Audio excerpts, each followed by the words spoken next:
Good morning, sixth grade math class. Today we're going to be doing a COVID-19 statistical question lesson. So as you can see, we're not in our usual setting at school. We're going to be doing classes online from now on. If you've heard on the news, there's been talks about the COVID-19 um, and about schools closing down and moving to online schooling. So the COVID-19 is a coronavirus, which is groups of related viruses that causes diseases in mammals and birds and causes humans to experience respiratory tract infections ranging from mild to lethal. In your house or on the news, you've probably heard about quarantine. So quarantine is a state, period, or place of isolation where people and animals that have arrived from somewhere else or have been exposed to infections or contagious diseases are placed. So if somebody were to have the coronavirus, they would be placed under quarantine so they could stop the spread of the COVID-19. Social distancing, this is what we're practicing right now. This is a practice of maintaining greater or than usual physical distance from other people or avoiding direct contact with people in public spaces. So this is why we're not doing classes online. We're not doing classes in school. We're doing them online because we're trying to keep social distancing practices. And finally, we're going to be learning about statistical questions. Statistical questions are questions that can be answered by collecting data and where there will be variability in the data. So an example of this is, how many minutes do sixth grade students typically spend on homework each week? I hope that that sixth graders that you guys spend more time than the time it takes for your dogs to eat your homework. So we're going to be moving on to our objectives. So for the objective for the unit is to be able to develop a statistical question about the COVID-19 virus and collect data from different countries and locations within the Americas and Europe. For today's objective, students will be able to pick at least one location from the Americas and one from Europe by the end of the class period. So the standards for this lesson are in math and social studies. So for math, we're going to be able to formulate statistical questions, collect and organize the data, display and interpret the data with graphical representations.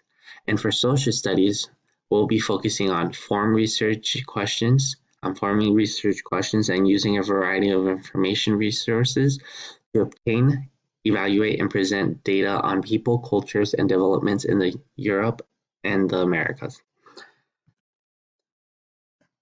So in order to start with my statistical research question about COVID-19, first I need to pick a country from the Americas and a country from Europe. So I picked the United States and China. Second, I will need to develop my own statistical question. So if we go back, a statistical question is a question that can be answered by collecting data and where there will be variability in that data. So following the theme of COVID-19, I wanted to know, how has the number of total coronavirus cases between the United States and China and the total deaths changed during each week of COVID-19 exposure? I will be doing this by collecting data from these two links. So the first link brings us to the coronavirus information about China and the coronavirus cases and deaths. So we're going to be looking at two different graphs from each website.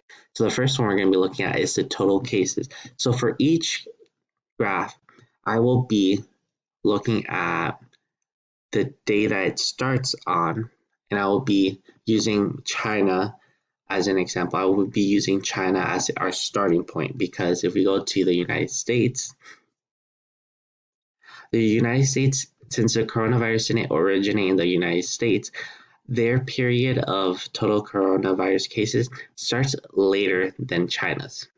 So we're going to start our so I'm going to start my investigation on January the 22nd. So the first week of the coronavirus exposure will be from the week from our own week that we're developing. So we're going to be starting at the 22nd. So 6 days after the 22nd is 28. So there's a full week. After a full week, China, the total cases in China is 5,974. So after another week, we're going to be on February the 4th now. That number has risen up to 24,324. So I will be doing this for each graph and collecting data this way. So the next one will be February the 11th. And now the cases have risen to 44,653. So after doing this for the total corona cases in China and the total corona cases in the United States graph, I was able to develop this chart full of the points, and I put over here the weeks, week 1, 2, 3, and 4, and where they start and end.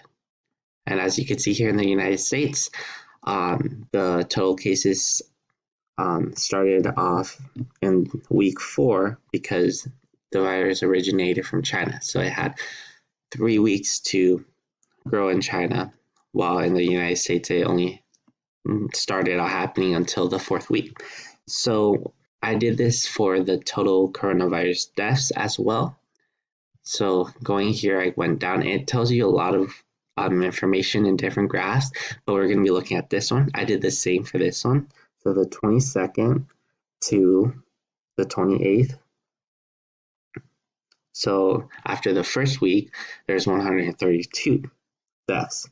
So then we go to February the 4th, and that number has risen to 490. So I did this for each week, and I put my data down here in the total corona deaths.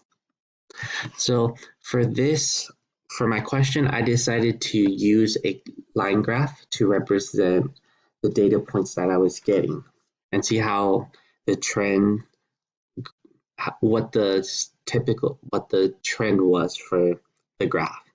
So on the y-axis, we see that this is going to be used for the number of the total coronavirus cases and the deaths, while the x-axis will be used for the time. So in our case, I'm going to be using weeks. So week 1, week 2, week 3. So after doing that, I started to create my line graph. So I made this graph by going to insert, going to chart, and clicking here on the line graph and clicking OK. So after that was inserted, you could edit the data and the first column will be our time, so the duration. So in my case, I put week 1, 2, and 3, 4, all the way to week 13. And then I went back to the first chart, the total corona cases, and I just copy and pasted all of the information I had for China and the United States and pasted them here. So after that happens, I created my line graph, and was able to visually see the information that we gathered. And I did this for the total corona cases and the total corona deaths. So looking at the chart, we could see, if we look at China, during week 1, it started to gradually increase. So the rate started to increase, and it reached around 75,000 100,000, and it started to plateau. So it didn't go it stayed around that area. While in the United States, it was zero for a few weeks, and then it started to pick up momentum until it rose high. For the total corona deaths, we could see that the numbers are much lower than the cases. As we could see here for China, the highest that's reached is around 75,000, while in the deaths, 75,000, it doesn't reach 75,000. It reaches around less than 5,000. While, so for the week 1, it just rises up until week 5 gradually, and then it plateaus. While for the United States, you could see that it remains zero until, once again, it follows the same trend as the total cases, where it just rises up higher than China and starts off with a relatively low amount of cases or deaths, and then it just rises up high. So looking back at the statistical question I made, how has the number of total coronavirus cases between the United States and China and the total deaths changed during each week of the COVID-19 exposure? Well, the total number of coronavirus cases in the United States had increased slowly from weeks 1 through 8 before exploding from 6,357 in week 8 to over 800,000 by week 13. Like, that is just shocking to me, how we go from 6,000 all the way to 800,000 cases, which is why we need to be practicing good hygiene. So if you could see in this picture, wash your hands regularly and avoid touching your face.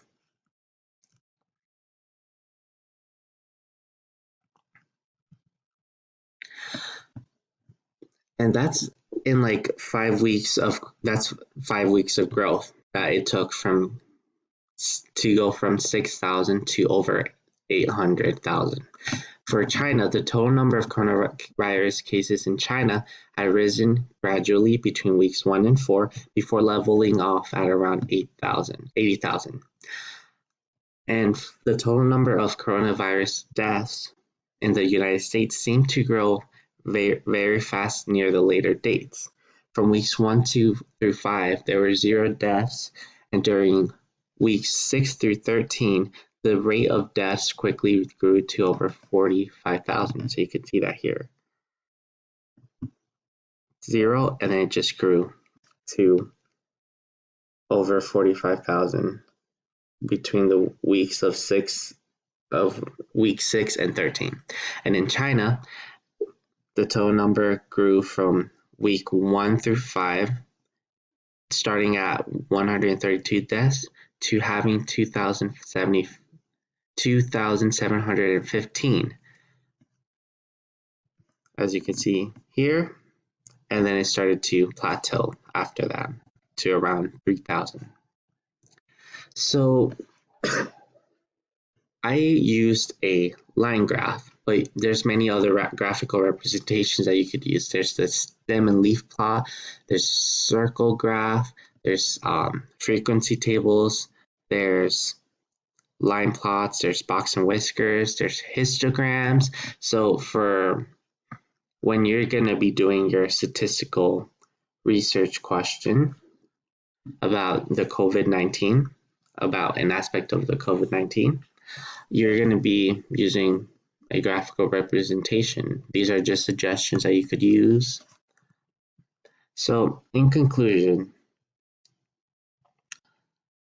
right now it seems weird to be having class online. And it might be scary for some because of the uncertainty of when are we going to go back to school? Will we be able to go outside and play with friends in the neighborhood? These